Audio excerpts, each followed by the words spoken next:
Japanese animation has played a critical role in Western and Eastern storytelling, with thousands bringing life to animation. One person who became known for bringing life to animation. This man has been attributed to the title of the Master of Animation, as well as the Japanese Walt Disney. That man's name is Hayao Miyazaki. Originally, as a child, he would look up into the skies at World War II Imperial Japanese planes, where he became fascinated with them, both then and later in life. It was after World War II where he would go on to college to study animation, and during his earliest years, he befriended fellow animator and director Isao Takahata. In 1983, he began to develop a manga known as Nausicaa of the Valley of the Wind. In the same following year, he was asked to develop it into a film of the same name.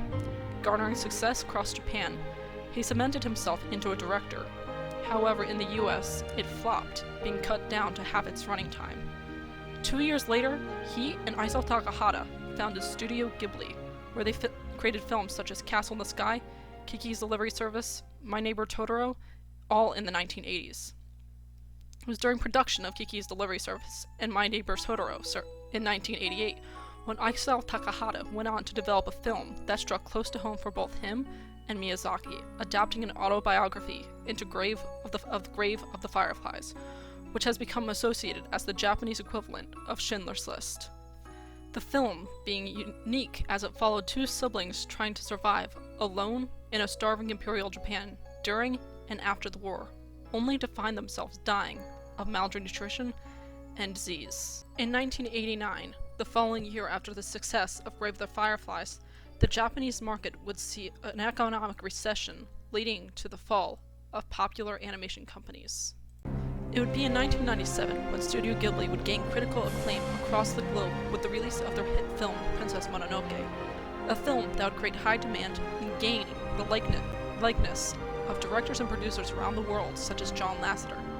Infamously, before its release, Hayao Miyazaki threatened Miramax's Weinstein with a katana, with the words "no cuts" on a post-it note, fearing it would have a similar failure of the same type as Nausicaa did.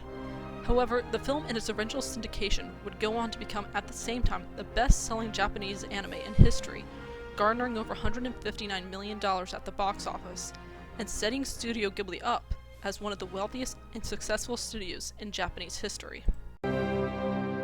2001 would see Studio Ghibli win an Oscar for the Best Winning Animation Film, and bringing more money than Princess Mononoke. After Ghibli released Ghibli would release several famous films: Howl's Moving Castle, Arrietty, Tales from Earthsea, and The Wind Rises. If you haven't seen any of these films, I highly recommend to pick them up, as compared to other Japanese films, they are friendly to viewers and always have a deep message to convey, as well as portraying women in a positive way, with Hayao Miyazaki saying, "Women are realistic, but men are idealistic," giving way to why his films always have a female lead.